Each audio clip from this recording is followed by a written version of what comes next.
Ռուսաստանը պատրաստ է տարբեր ձևաչափերով քննարկել հնարավոր բոլոր մտահոգությունները, որոնք Հայաստանը կարող է ունենալ երկկողմ հարաբերությունների հետ կապված, հայտարարել է Ռուսաստանի արտաքին գործերի նախարարության պաշտոնական ներկայացուցիչը, մեկնաբանելով Հայաստանի դեմ հիբրիդային պատերազմների մասին տեղեկությունները։ Մարիա Զախարովայի խոսքով Մոսկվան հիբրիդային պատերազմներ չի վարում եւ հարգում է ցանկացած ժողովրդի ինքնիշխան ընտրությունը։ Պաշտոնյան հավելել է, թե նման վարքագիծը հատուկ է Արևմուտքին։ Նա հավատացրել է, որ Ռուսաստանը միշտ եղել եւ մնում է Հայաստանի հուսարի դաշնակիցը ու միշտ անհապաղ օգնության է հասնում նրան։ Զախարովան հիշեցրել է, որ օրինակ 2024 թվականի հունիսին ռուս մասնագետները վերականգնել են Հայաստանի հյուսիսում ջրհեղեղներից վնասված երկաթուղին։ Նա անդրադարձել է նաև օրերս Ադրբեջանի եւ Վրաստանի տարածքով Ռուսաստանից Հայաստան երկաթուղով ցորենի մատակարարմանը։ Այս իրադարձությունը մեծապես հնարավոր դարձավ տարածաշրջանային հաղորդակցությունների ապաշրջափակման եռակողմ աշխատանքային խմբի շրջանակում ձեռնարկված ջանքերի եւ Ռուսաստանի, Հայաստանի ու Ադրբեջանի ղեկավարների եռակողմ համաձայնությունների շնորհիվ ասված է ԱԳՆ հաղորդագրության մեջ։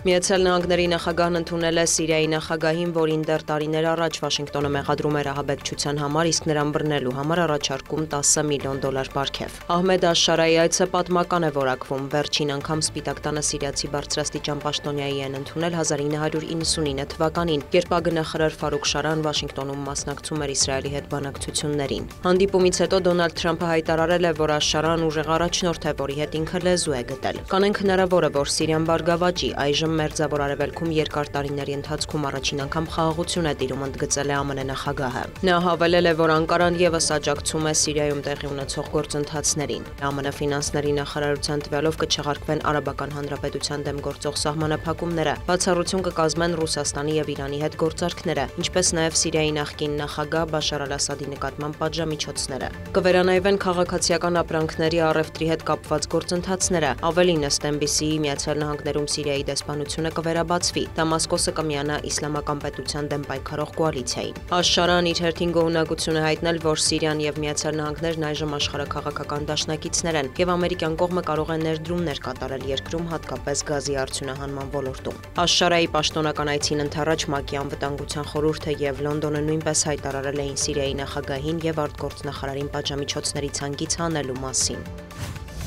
Վաշինգտոն է մեկնել նաև Թուրքիայի արտաքին գործերի նախարարը, նրան ընդունել է պետքարտուղարության ղեկավարը։ Հական Ֆիդանը եւ Մարկո Ռուբիոն անդրադարձել են երկկողմ եւ տարածաշրջանային հարցերի, հիմնականում Գազայում հրադադարին եւ ռուս-ուկրաինական հակամարտությանը։ Դիվանագետները մասնավորապես քննարկել են Մերձավոր Արևելքում կայունության պահպանման հետագա քայլերը, աջակցություն հայտնել արդեն գործադրված ջանքերին։ Նաև պետքարտուղար Ռուբիոն վերահաստատել է ՆԱՏՕ-ի բոլոր դաշնակիցներին ԱՄՆ նախագահ Դոնալդ Թրամփի կոչը դադարեցնել ռուսական էներգակիրների գնումները, ինչը Վաշինգտոնի համոզմամբ կնպաստի ռուս-ուկրաինական հակամարտության դադարեցմանը։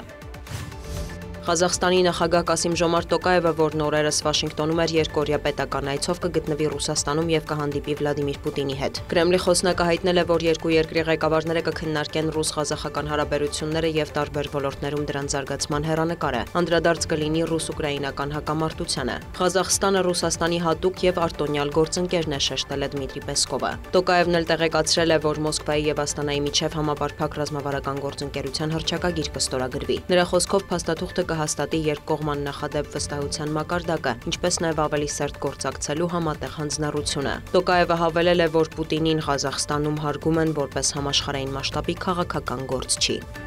Դիանա Գասպարյան, լուրեր։